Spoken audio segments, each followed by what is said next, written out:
Salam, mən Qədimova Sara, rəssam, dizayner, həmçinin digital artla məşğulam. Hal-hazırda Əzim Əzimzadənin 4-cü kurs, 3-cü kurs tələbəsiyəm dizayn üzrə. Mən Əhməd Şüküfər, 20 yaşım var və akademiyada təhsil alıram, 2-ci kursda oxuyuram. Əvvəl isə Əzim Əzimzadəni bitirmişəm. Rəngkarla məşğul olurum. Ənənəvi incəsənət, əlbəttə ki, sevirəm ənənəvi incəsənəti. Məsələn, dizaynla məşğulam, ancaq məsələn bir müddət ənənəvi incəsənətlə məşğul olmadıqda həqiqətən içimdən, yəni işləmək hissi gəlir. Ancaq digital artda belədir ki, işləyirsən, eyni şeydir, hiss edirsən bunu. Amma yəni daha maraqlıdır, həm cəlb edir. Ümumiyyətlə Azərbaycanda məncə digital arta maraq çox olmalıdır. Yetərincə var. Daha da çox olmalıdır məncə. Əslində mən də bir müddət əvvəl başladım digital artla məşğul olmağa. Hətta öz hazırda nə avadanlıqlarım varsa onlarla heç bir planşet ya da kompüter almadım. Sadəcə telefonla başladım. Barmağımla çəkirdim.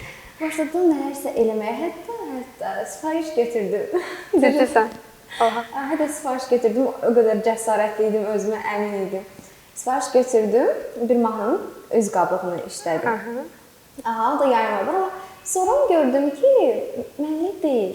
Mən o prosesi o qədər çox sevirəm. Emalatxanada olmağı, rəngə batmağı, hətta yağın dağılmağı. Bu çox ləzzət verdiyindən dolayı mən gördüm ki, işləyərəm ildə bir dəfə və məndə də alınar. Amma çox hiss etmədim. Qəlbim yenə də emalatxana istəyirdi. Kompüteri falan telefonu kənara qoyub yenə də batmaq istirdim paletraya. Ona görə də seçdim. Məncə yəni bir yağlı boya effektini vermir. Yəni bir yağlı boyanı işləyirsən, o qədər həzz ala bilmərsən.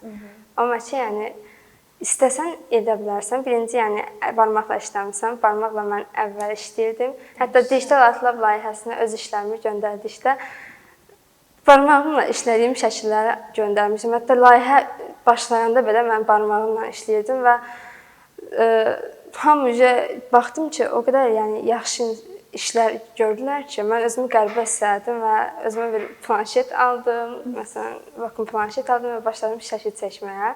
Ümumiyyətlə digital artda bilsən nə maraqlıdır? Stilini seçmək.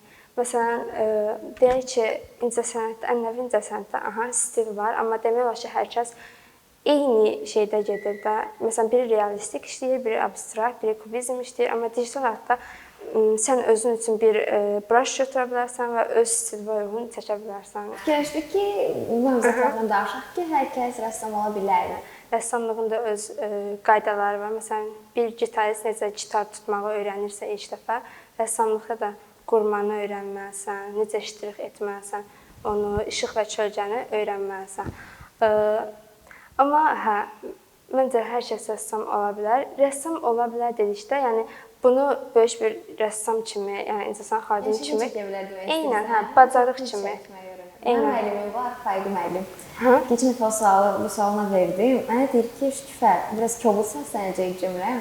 Mənə deyir ki, Şüküfər, hətta meymuna belə rəssamlığı, şəkil çəkməyi öyrədə bilərəm, amma ondan rəssam eləyə bilmərəm. Eynən, mənim başıma gələn bir şeydir. Mən, məsələn, deyirəm ki, vərəqi başqa rəngdə eləyim və kömürlə. Ştrixlə yox, kömürlə işləmək istəyirəm. Həqiqətən də yəni bunu ürəyim istəyir, içimdən gəlir və çəkmək istəyirəm kömürlə.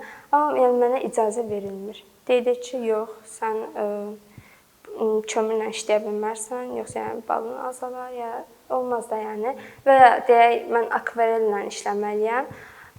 Akvarellə işləmək istəmirəm yəni bu işi. Mən pastellə işləmək istəyirəm məsələn. Çox yəni içimdən gəlir, pastellə işləmək istəyirəm. Buna da icazə verilmir.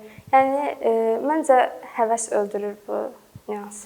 Bu bizdə akademiyada da olur. Mən hər gün giləyləndiğim mövzulardan biridir. Bizdə də var belə şeylər. Qoymalar. Müəllim istəyir ki, qayda qanun olsun. Çünki müəllimin də adı var da, ən son prosesdə iş atılanda. Bu axırda detallardır ki, fokuslanmaq lazımdır. Bir də bir şey var ki, məsələn, indi tələbələr arasında o qədər də önəmli deyil bu gün mən yüksək aldım, sabah sən yüksək aldın. Axı bu önəmli deyil. Sən də ona fokuslanma məncə. Çünki səbət ondan gedir ki, 40 yaşında hansımız harda olacağıq? Mənmi xaricdə sərgi açacağam, yoxsa sənmi?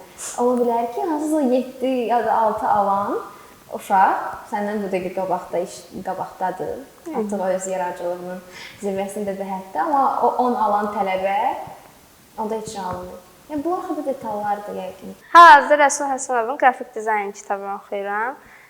Çox maraqlıdır həqiqətən. Ümumiyyətlə qrafik dizayn deyildikdə, adi biz Əzimzadədə və qrafik dizaynımızda təhsil aldıqda keçdiyimiz dərslərin mühazirə formatı yoxdur. Yəni tam şəkildə yoxdur. Amma Rəsul Həsənovun həmin kitabında qrafik dizaynın bütün tarixindən danışılır. Adi məsələn orada mən artıq oxuduqca, yəni işləmişəm deyə bu işləri, məsələn bunu biz dərsdə işləmişdik deyərək yəni oxuyuram.